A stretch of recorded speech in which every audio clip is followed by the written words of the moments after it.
सर्वेश्वर दयाल सक्सेना। कविता का नाम है दिवंगत पिता के नाम।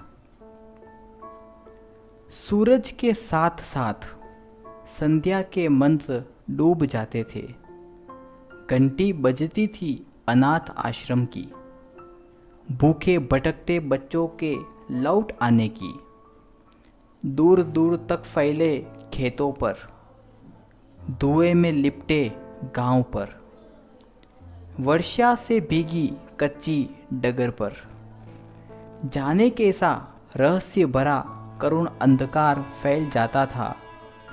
और ऐसे में आवाज आती थी पिता तुम्हारे पुकारने की। मेरा नाम उस अंधियारे में बज उठता था तुम्हारे स्वरों में।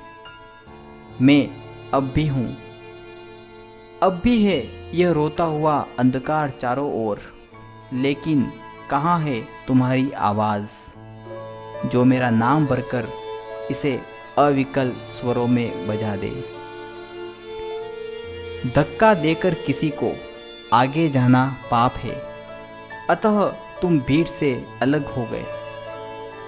महत्वाकांक्षा ही सब दुखों का मूल है, इसलिए तुम जहाँ थे वहीं बैठ गए।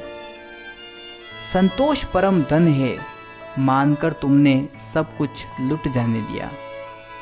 पिता, इन मूल्यों ने तो तुम्हें अनाथ, निराश्रित और विपन्न ही बनाया। तुमसे नहीं मुझसे कहती है मृत्यु के समय तुम्हारे निस्तेज मुख पर पड़ी यह क्रूर दारुण छाया। सादगी से रहूंगा तुमने सोचा था, अतः हर उत्सव में तुम द्वार पर खड़े रहे। झूठ नहीं बोलूंगा तुमने व्रत लिया था, अतः हर गोष्ठी में तुम चित्त से जड़े रहे। तुमने जितना ही अपने को अर्थ दिया उतना ही दूसरों ने तुम्हें अर्थहीन समझा। कैसी विडंबना है कि झूठ के इस मेले में सच्चे थे तुम, अतः वैरागी से पड़े रहे। तुम्हारी अंतिम यात्रा में वे नहीं आए जो तुम्हारी सेवाओं की सीढ़ियां लगाकर शहर की ऊंची इमारतों में बैठ गए थे, जिन्होंने तुम्हारी सादगी के सिक्कों से बड़े बाजार, बड़कीली दुकानें खोल रखी थी, जो तुम्हारे सदाचार को अपने फर्म का इश्तिहार बनाकर डुगडुगी के साथ शहर में बांट रहे थे।